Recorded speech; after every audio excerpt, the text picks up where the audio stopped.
자, 안녕하세요. 롱가입니다. 모든 영상에는 자막이 있습니다. 자막이 보이지 않는다면 유튜브 자막을 켜주세요. 자, 식욕에 대한 6번째 영상입니다.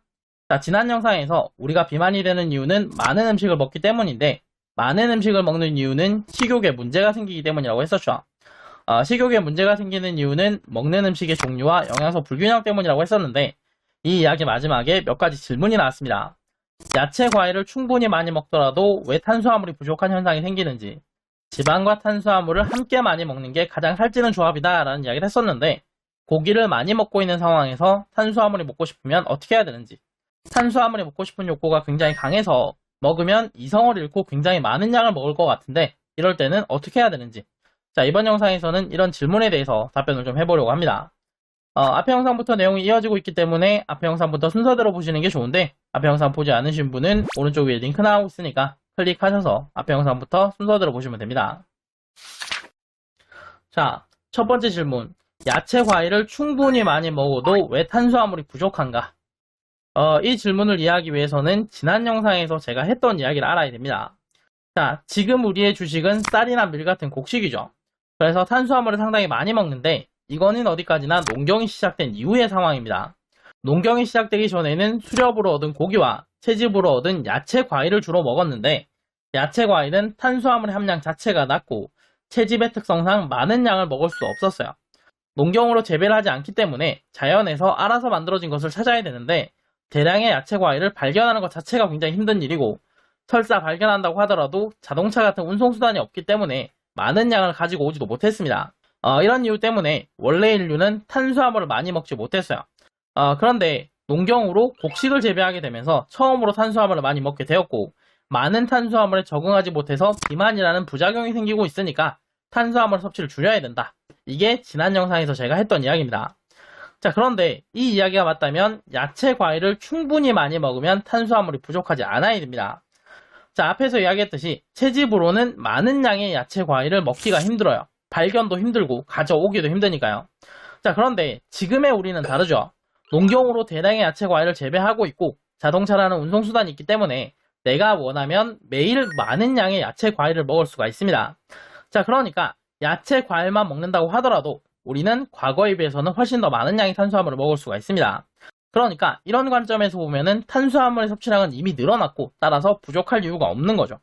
그런데 왜 야채, 과일을 많이 먹어도 탄수화물 부족 증상이 생기고 의도적으로 감자, 고구마, 현미밥 같은 탄수화물 밀도가 높은 음식을 먹어야 되는가?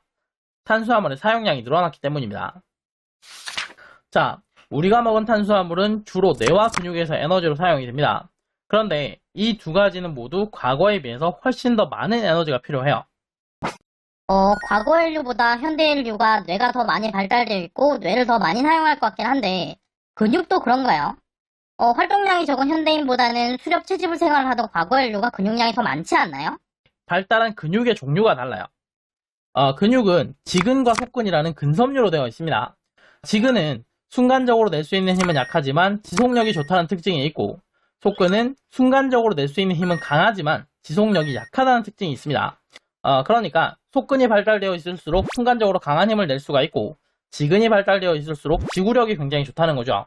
자, 과거 인류는 수렵 채집을 하는 활동을 많이 했고, 그 활동에 따라서 지근이 굉장히 많이 발달했습니다. 수렵 채집을 할 대상을 찾을 때까지는 계속해서 움직여야 되고, 수렵 채집에 성공하면 그 결과물을 먼 거리에 걸쳐서 옮겨야 되는데, 이 과정에서는 순간적으로 강한 힘보다는 꾸준히 계속 힘을 낼 수 있는 지구력이 중요하고, 따라서 지근섬유 위주로 발달하게 되는 거죠. 자, 반면에 현대사회에서는 속근의 발달을 목표로 합니다. 자, 지근을 발달시키기 위해서는 장시간 운동을 해야 되는데, 바쁜 현대인은 운동에 많은 시간을 쓸 수가 없고, 지근의 특성상 발달을 하더라도 근육량이 잘 늘어나지가 않습니다. 그래서 운동을 열심히 해도 몸에는 그다지 변화가 없어요. 그런데 속근은 이것과 정반대입니다. 지구력이 약한 대신에 강한 힘을 내는 근육이기 때문에 운동 시간이 짧더라도 강한 부하를 주면 발달하게 되고, 순간적으로 강한 힘을 내는 특성상 속근이 발달하게 되면 근육량도 늘어나게 돼요. 근육량이 늘어나면 몸도 바뀌게 되겠죠. 현대사회에서는 운동할 시간도 부족하고 운동의 목적도 대부분은 미용입니다. 이 두 가지 조건에 맞는 게 속근이고, 그래서 지근 위주로 발달한 과거 인류와는 반대로 속근 위주로 근육을 발달시키는데, 이것 때문에 더 많은 탄수화물이 필요하게 돼요.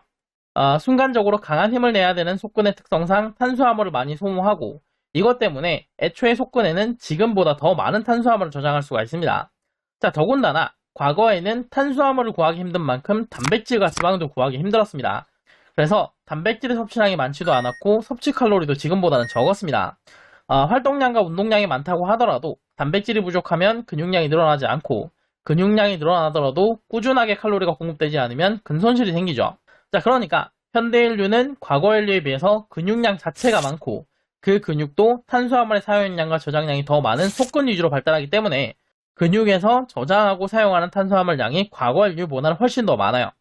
뇌 역시 과거 인류에 비해서는 현대 인류가 더 많이 발달되어 있고 더 많이 사용을 하죠.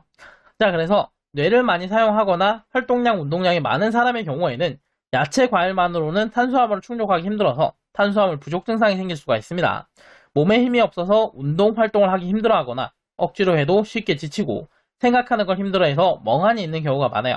그리고 부족한 탄수화물을 채우기 위해서 음식에 대한 욕구가 강해지기도 합니다.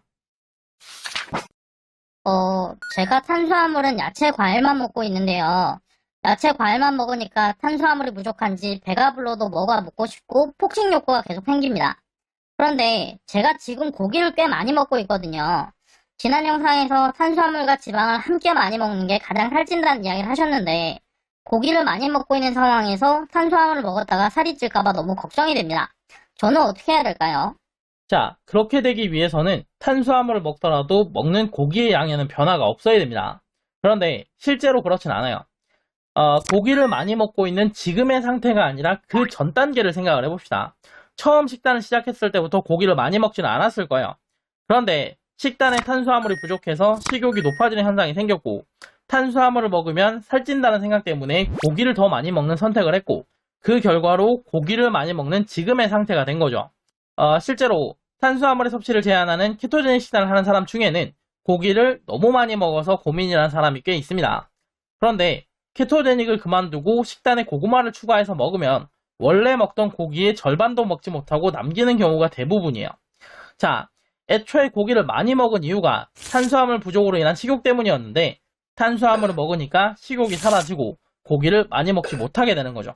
탄수화물이 부족한 식단을 하고 있다면 식단에 감자, 고구마, 현미밥 같은 탄수화물 밀도가 높은 음식을 추가해 보시고 그 탄수화물을 먹은 다음에 내 식사량이 어떻게 변하는지를 보셔야 됩니다. 아마 탄수화물을 먹은 대신에 먹는 고기의 양이 줄어들게 될 거예요. 영상 시작 부분에 나왔던 질문 3가지 중에서 2가지는 답변을 했고 마지막 질문이 먹는 양에 대한 질문이죠. 먹고 싶은 욕구가 너무 강한데 그래서 너무 많이 먹으면 어떻게 하는가? 다음 영상에서는 이 질문에 대한 대답과 함께 식사량에 대해서 이야기를 좀 해보려고 합니다. 지금 화면에 영상이 2개가 나오고 있을 텐데 다음 영상이 완성되면 오른쪽에 나오도록 해두겠습니다. 오른쪽에 있는 영상이 식욕 7부가 아니라면 아직 영상을 만드는 중이니까 며칠만 좀 기다려주시고요. 이번 영상이 도움되셨다면 구독, 좋아요, 공유 부탁드리고 저는 다음 영상으로 다시 돌아오겠습니다. 감사합니다.